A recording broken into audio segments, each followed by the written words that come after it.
So, without further ado, Tenny, I'll let you take over and ask you a few questions, but let us know what you've been up to and kind of think about, where your journey has taken you from 3 years ago.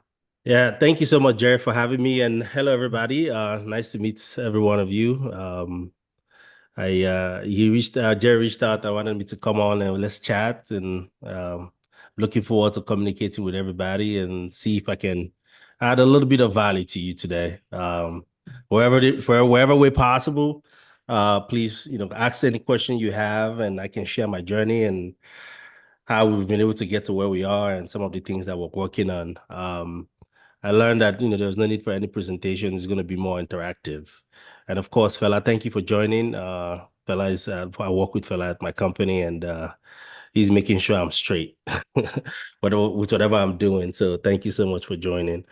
But I currently am one of the founders of Excite Capital. It's a syndication company founded in 2019. I currently live in Charlotte, North Carolina. I used to live in Maryland, but in 2020, I moved down to Charlotte to be boots on the ground. Excite Capital was founded by three individuals, myself. I use my background is IT, cybersecurity. And then we have our CEO, Dr. Julius Oni, who's an orthopedic surgeon, and then Leslie Awasam, he's a CRNA. So three of us came together, and we created Excite Capital. So far, we have $168 million of assets, and currently we have about a $49.1 million deal under contract that we're looking to close in October. In that whole process, I lead the acquisition team in the company. I'm the one that goes on to Greenville, Spartanburg, Columbia, South Carolina, Atlanta, Raleigh.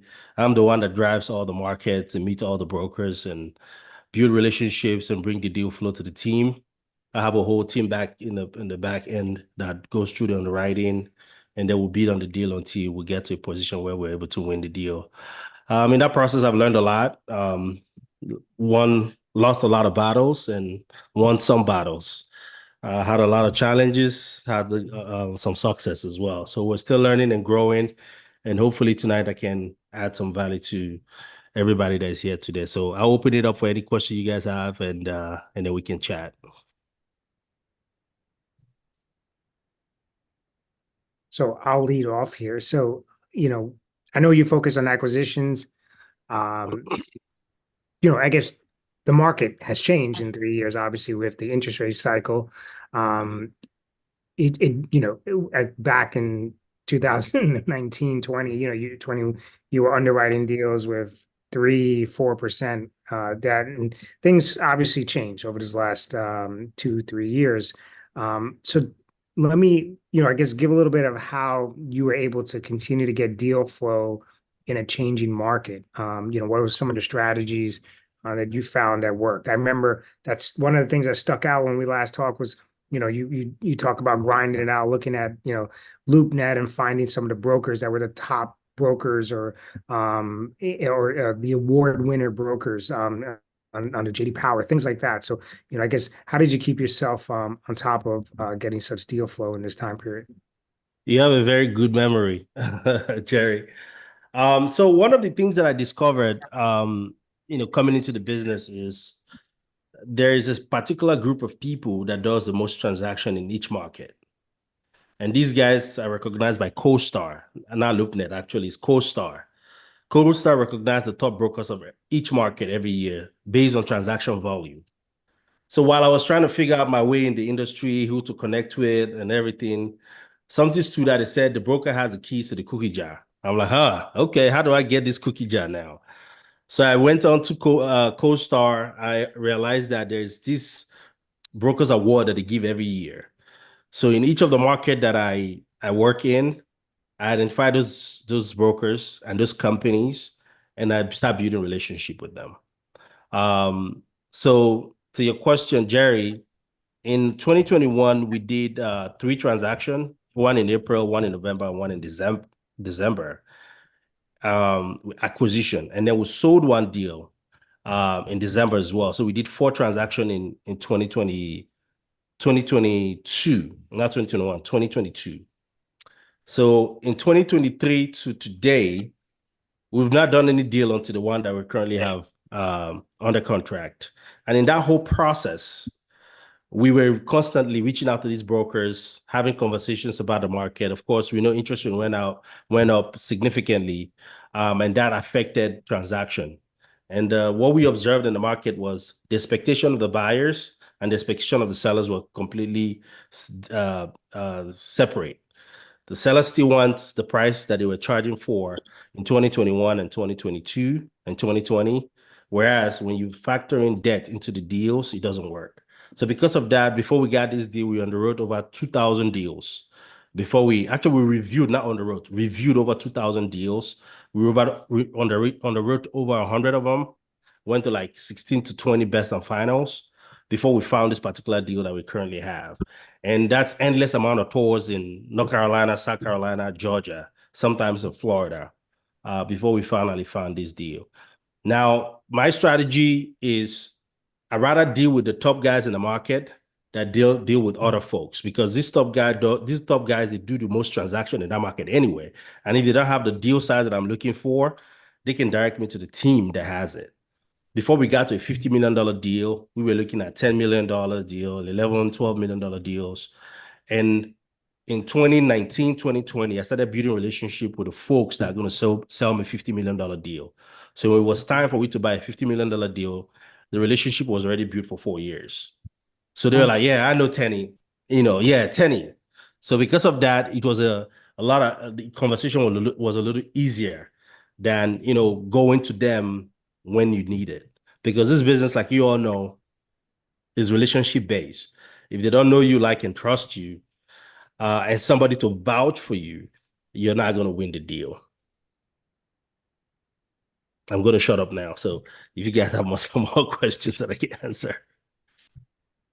I'll let somebody jump in, but the key takeaway that I have there, which is kind of interesting about, you're talking that you started talking to the guy that had the $50 million deals 4 years before you might have been ready for that. And I think that's something important because it's something that I do in some sense. Like people think I'm crazy that I'm thinking about, where I might be in 4 or 5 years, but it literally takes that much time. And that's part of the reason why I'm reflecting back at some of the relationships I started 3, 4 years ago, because it does take that long to build relationships, especially with brokers. That's a great point. Absolutely. They want to know that you're. So one of the things that I told my team was, even though a lot of people are not transacting, we don't want to be a company that they don't see. We don't want to be a company that when things get tough, we just go away. We want to be there, be in their face. In January of 2024, I sent a text message to all the brokers in all the markets that I'm in. Like my goal is $50 million deal this quarter. I didn't get it first quarter, and in second quarter, I got it. So, and that's the same message I sent in January of 2023. So even though I didn't get it in 2023, I stayed consistent with my goal. I like, that is what I want. That's what I want. And this deal that we got right now is a testament to that because they knew that Tenny wanted, when it went to NMHC in San Diego, it's the same conversation. I try to go and interact with these guys in their different location. I'm not sure if any of you have gone to NMHC. It's National Multifamily Housing Council. It's a annual meeting for multifamily that they do um, somewhere in the country. Next year is going to be in Vegas. But that's where all the brokers go. That's where a lot of the lenders go. They have a huge events. If you want to interact with these guys, that's where you meet with them. But what I did in that situation was to just make sure I'm in the room with these guys, shaking hands, being in their face. Because you be in their face long enough, they'll know that you're not going away. And of course, underwriting deals, submitting offers, underwriting deals, submitting offers. And I can give you guys some more details about that.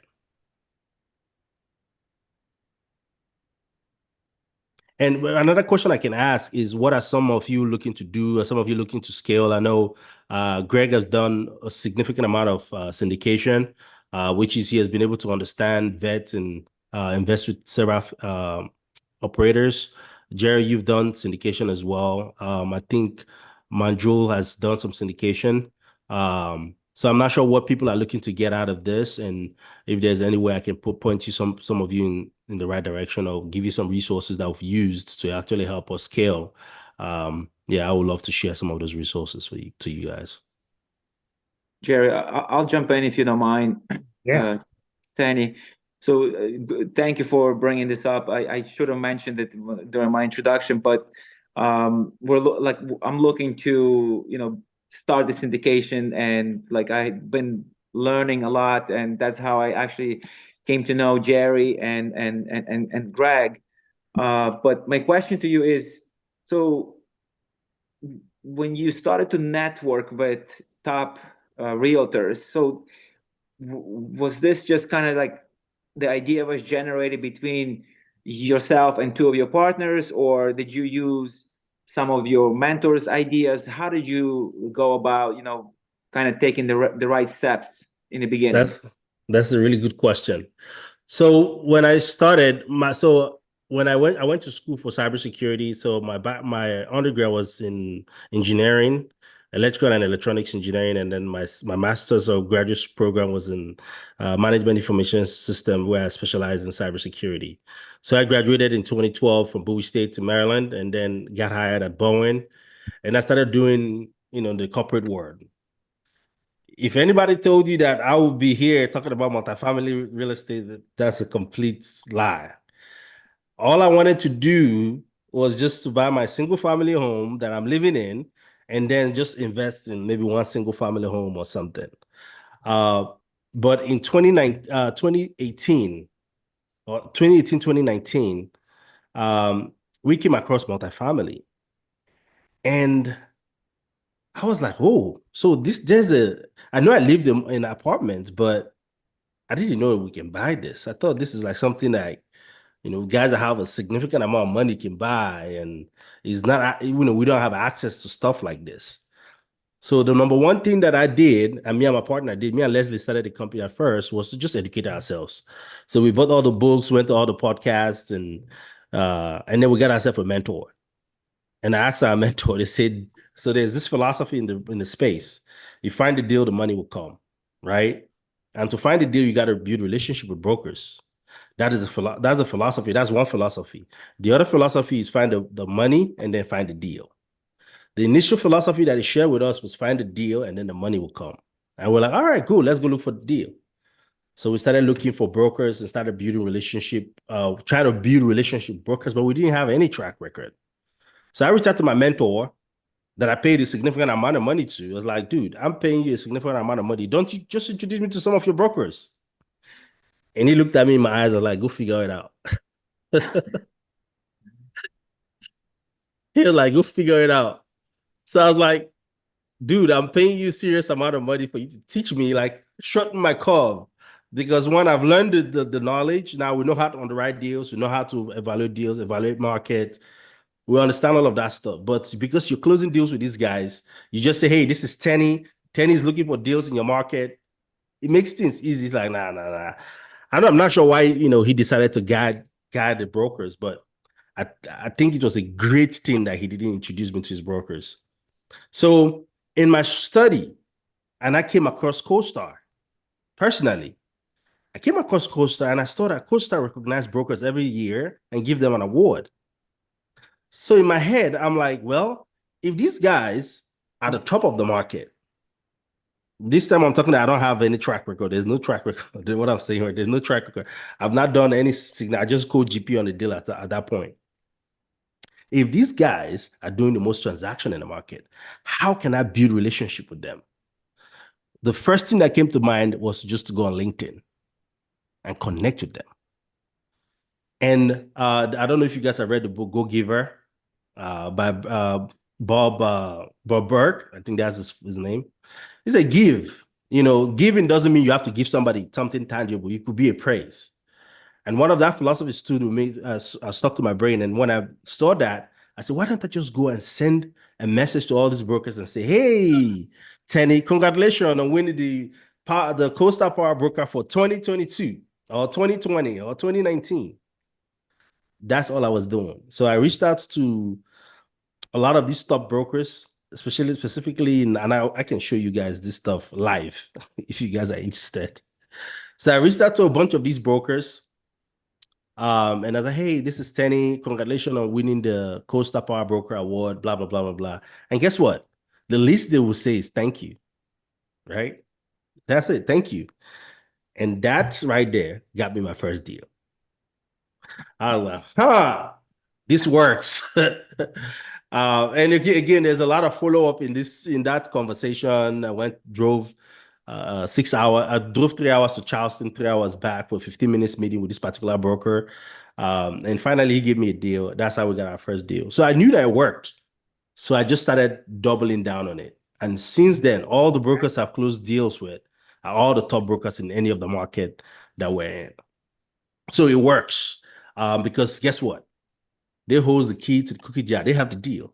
And if they don't have the one you're looking for, my philosophy is I'd rather deal with somebody on the top and then introduce me to somebody on the bottom. Because when when the introduction is coming, the person on the bottom takes it seriously. But if you're trying to deal with the person on the bottom, it's difficult because they'll be like, they have a ego situation dealing with you. So like, I'm going to go to your boss and if your boss introduced me to you, you're going to take me seriously. And I've observed that has worked significantly across all verticals, be it mortgage brokers, be it real estate brokers, in every aspect, every atmosphere that I've been in. That's the approach that I use. That's for that philosophy. I hope that answered your question, Dan. It did. No, thank you. And if you're in any market, just go to CoStar Power Broker winners. They give them a quarterly award and yearly award. Now, transaction volume dropped over 80% in the last year, but they still give some people award for 2023. So you can still see the top firm. And when I'm talking about brokers, I'm talking about commercial real estate. So CoStar only focus on commercial real estate. So you have the retail, office space, sales brokers, and all those categories. All you got to do, just choose your market, choose the year, and this strategy works like magic. I don't do anything else. So some people say, okay, why don't you use the mailers and cold call the sellers? I'm like, listen, I learned from the expert. They said, also my mentor, he said, somebody's already paying the broker to do the job. Why do you want to go take the job of the broker?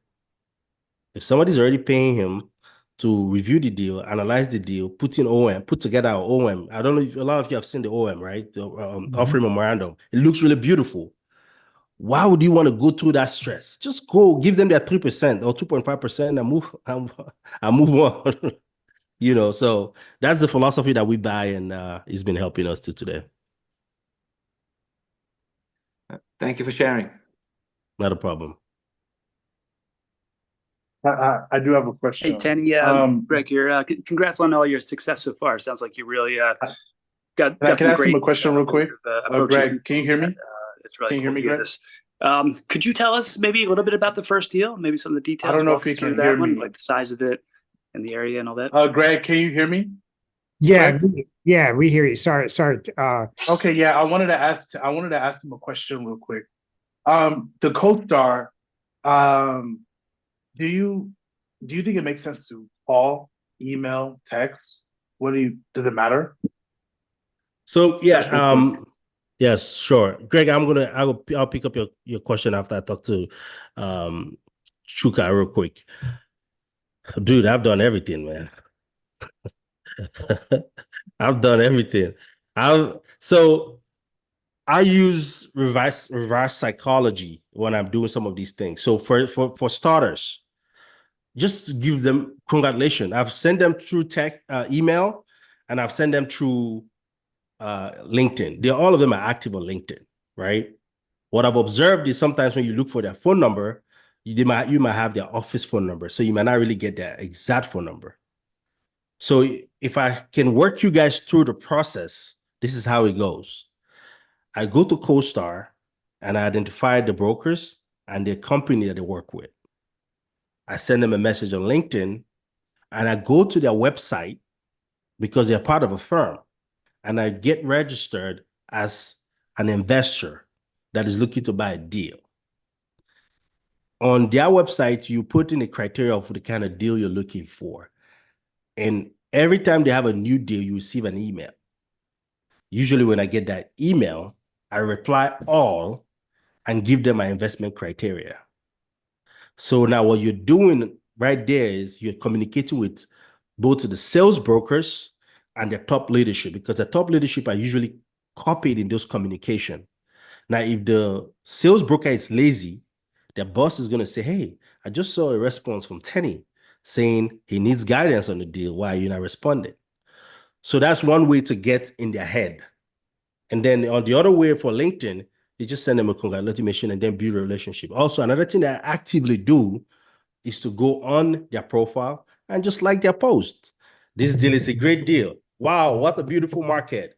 Oh, interesting. How much are you guys looking to sell this deal for? So basically interacting with these guys where they see you as somebody that's interested in what they're doing. Now, that is just saying hi. After that level, you start looking at deals, downloading the financial, reviewing it, touring deals with them, submitting offers on deals, bidding on deals again and again and again and again, consistently over a long period of time. Because once you download the financial, they see that you're interested, right? And they're going to follow up with you to see where you are on the deal. Now, these brokers, they're salespeople. They're looking to make commission, right?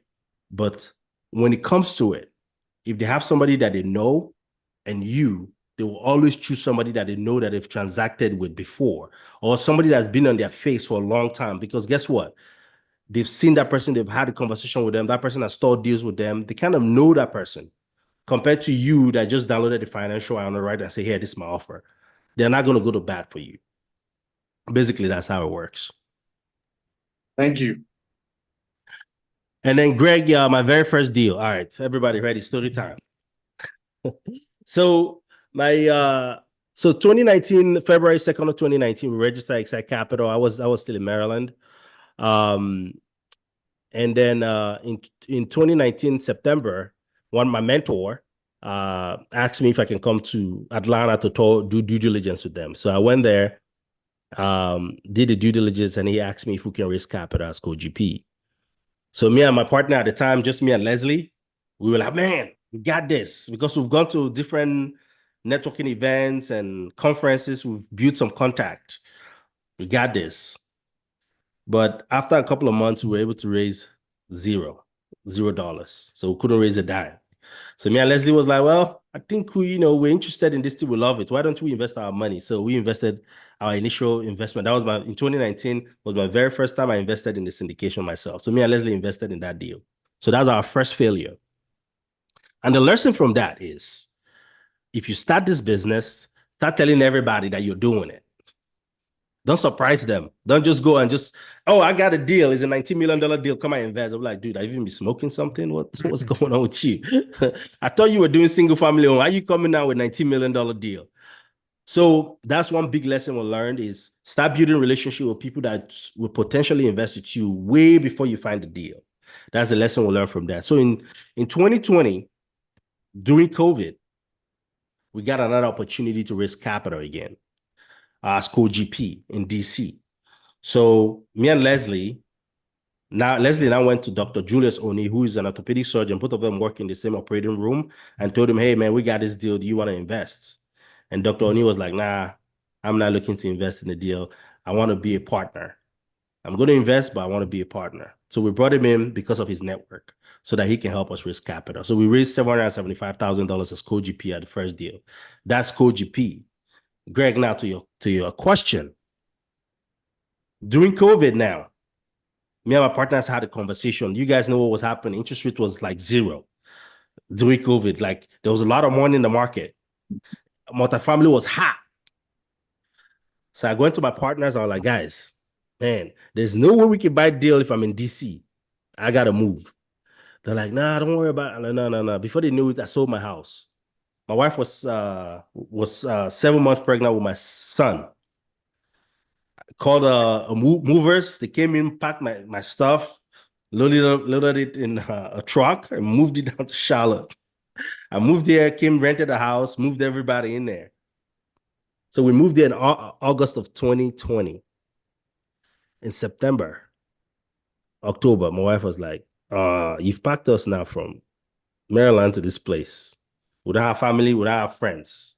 Tenny, where's the deal?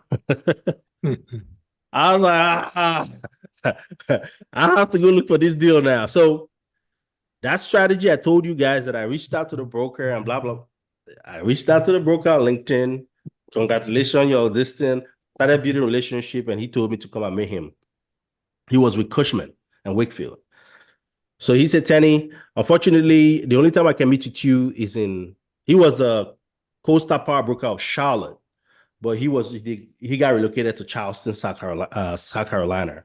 So he's like, hey, Tenny, if you can come to Charleston, I can meet with you. I said, what time? He said, I think he said 7:00.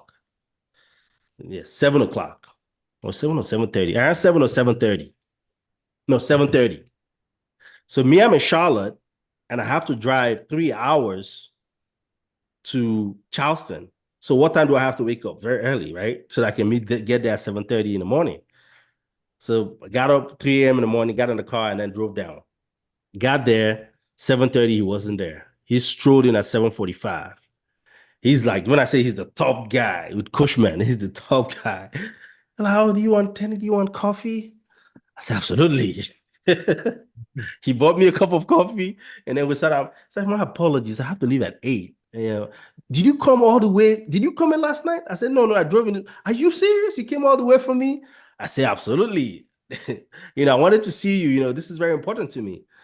He's like, tell me about what you've been doing. I said, well, we were co-GP on the deal, and then I've invested as an LP on another deal. I moved down to Charlotte just to be boots on the ground so that we can buy our own deal, blah, blah, blah, blah, blah. He was like, who did you work with? And I had to give him the name of the principal that I worked with. He was like, I don't like those guys. I was like, what? So the guys that I'm using as my coach, the guys that I worked with as co-GP, he doesn't like them. He said because they traded a deal twice. So because of that, he doesn't like them. But you're like, you've dedicated some time to come see me today. You know what? We'll work something out. And then before he left, there's this principle. I'm from an island in Nigeria. And we have a traditional ruler. If you go visit the king, you don't go empty-handed. You have to go with something. And when I visited him, I came with a bottle of Dom Perignon. So when we were about to leave, I called him back. I said, hey, man, I got something for you. I got a gift for you. This gift is a celebration for our very first deal when we close. And of course, you're the top broker on your market, and I want to congratulate you. Here you go. And he looked at me like, damn, what kind of human being is this? One, I just met you for 15 minutes. Two, you drove 3 hours. You've been chasing me for months. And now you're giving me a gift. You know what? I owe you a deal. And that's how I got my first deal. That is wild. Yeah. Hell of a story. Thank you. That's how I got my first deal. It took us several months though before I finally got the deal. And the interesting thing about it is they gave us the deal and then we lost it. So they give us a deal. Like you say, hey, Tenny, come in at this number, blah, blah, blah, blah. We put in our offer. And then they were like, they pulled it off from us and gave it to somebody else. And then in 2 weeks later, they brought it back to us. And that's how we got our first deal. And that deal, we've gone full cycle.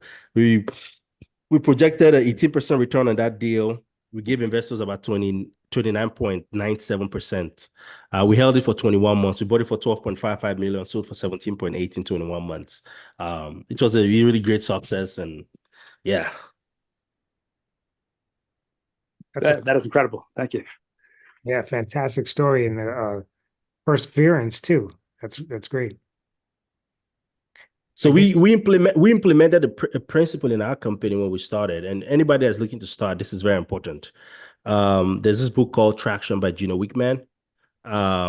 He created this entrepreneurial operating system on how to build your company and build your business based on certain principles, and to build your business to run it like an operating system. I'm using a Mac computer right now. It runs on Mac OS, right? So there's a functionality within this operating system that makes us do what we're doing right now. So he says in every business, there has to be an operating system that guides the decision-making process, that guides the way you have meetings, that guides the way you set goals, that guides everything. So we used Traction. We implemented it in 2021, and it changed the game for us. So we have a vision for 10 years, a vision for 3 years, yearly vision. We have weekly goals. We have daily goals that we have to account for when we meet every week to discuss. And the book is Traction by Gino Wickman. It's a really good book. I posted it actually in the chat and the other one that you mentioned too for anybody. So I don't know, Ryan, Alton, and do you have any questions? You guys feel free to jump in. I know you haven't asked yet. Yeah, I got a good question. Tenny, I guess less on the acquisition side, but on the raising capital, going from the 10, $15 million deals to the $50 million deals, were there a lot of roadblocks or more hurdles raising capital for those deals? Or was it as easy? Was there less competition getting into that price range? Or So this is the philosophy that we used. At every stage, the challenge is different. The challenge that we face when we're doing 10 is different from 25. At 50 right now, the challenge is completely different. So to answer your question directly, it's challenging. Because in order for you to become somebody that's able to buy a $50 million deal, you have to grow to be somebody that is capable of doing a $50 million deal. And the only way you grow is if you go through the process. You cannot just sit there and say, well, I'm just going to go buy a $50 million deal. Now, that could be a goal, but in order for you to actually make it happen, you have to grow and build systems and processes that will help you achieve that goal. And that's what we're facing right now. If I was doing a $25 million deal, the deal we're going to close October 30th. If I was doing a $25 million deal, by now we would have closed the deal. But because it's a $50 million deal, it's taking us more time to raise the capital to do it. So it's challenging. Now, the way you can make that a little easier on yourself is to have actionable goals on how many leads and how many investors you have in your database and take a proportion of that. The rule of thumb is if you have 10 investors, 1/3 of them will invest. So let's say you've talked to 10 people that says they're interested in investing with you. 1/3 of those people are the folks that will actually invest. But some people make an assumption that I have 10 people and those 10 people will invest. And that's where you get heartbreak. And then you run into troubles, right? And then there's a lot of relationship you have to build. Like if I start telling you guys some of the mechanics, it's significant when it comes to building the right relationship. And then you have to figure out, and one of the things that Traction help you do is basically identify who you want to serve, because you cannot serve everybody, right? You have to identify exactly who you want to serve when you're starting and you start working with retail investors.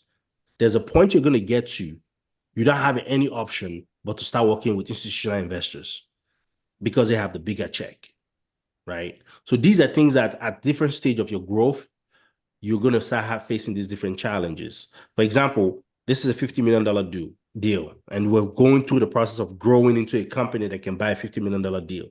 Once we say we want to do 100, is a whole complete ball game. We have to figure out how to grow into somebody that can do it. And the only way we do that is if we have the $100 million deal on that contract. Then we'll figure out how we can grow to go become that. Now, they have two options. We succeed or we fail. And failure is not an option. We persist until we succeed. So that's our philosophy. love it. Appreciate it.